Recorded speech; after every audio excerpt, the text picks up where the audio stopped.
How's how's my hair? Whenever I make these videos, I'm always like conscious about my hair. Should I shave? Should I shave it off? Should I let it grow? Should I? I'm like, do they care about your hair, Vivek? I don't know. Maybe they do. Do I get less? Do people like my videos less when my hair's not neat? I don't know. I don't know what it is. It's like an insecurity thing from is it from childhood? Is it from my youth? I don't know, but it makes me laugh. Anyways, hi everybody. It's Vivek Patel here from Meaningful Ideas, and talking about non-coercive collaborative parenting, but also, like non-coercive collaborative parenting is our relationship with our kids, but so much of it is about our relationship with ourselves, really. I'm always working on my relationship with myself, even to this day. I say even to this day, I'm only 54.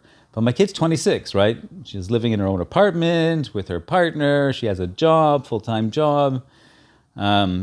She's doing all right, and she's taken the foundation, whatever the 20-something years we had with her, the foundation.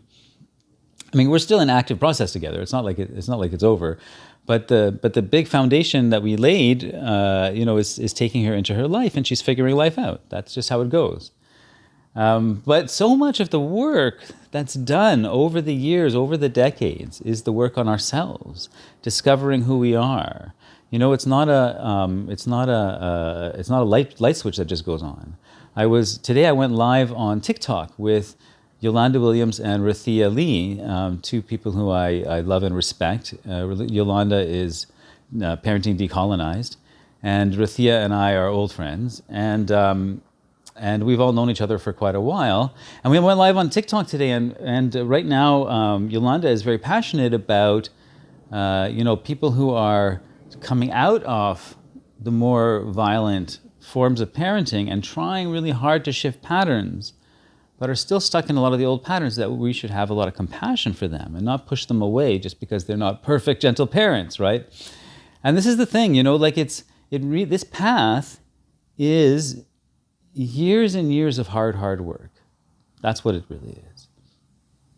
I know I came into this path with all sorts of intentions. When my kid was born, I knew I wanted to do things differently.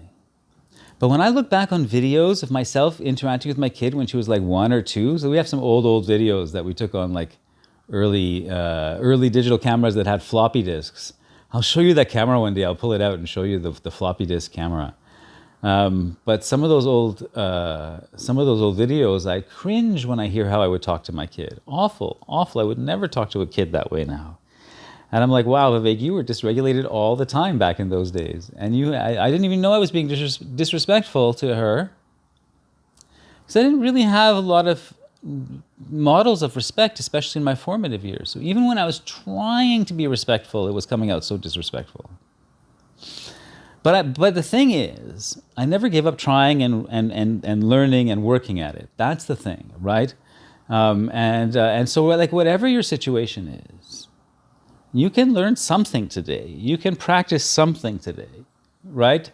You can practice something tomorrow. It doesn't have to, it's not like I said, it's not a light switch that turns on.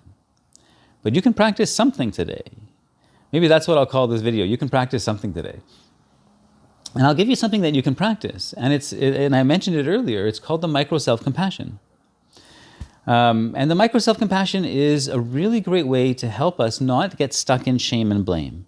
Because shame and blame makes it harder for us to learn, harder for us to grow, because we're repeating those negative messages rather than looking at what we did and what we can learn from it, and how we can shift the pattern for next time. Because that's what, a mistake has so much potential in it, right? It's not something to feel bad about. It has so much potential in it. We can learn so much from it. There's so many gifts in it. But when we have shame around it, then we can't do that, right? So the micro self-compassion, you make a mistake, or maybe somebody hurts you and you feel hurt inside. Whatever it is, that you give yourself a moment of compassion. You say, "Oh, it's okay to feel your feelings. What you're feeling is natural. It's acceptable, and of course you would feel that way. Given what just happened, and you feel bad. Okay, or you made a mistake. You feel bad that you made that mistake. That's natural."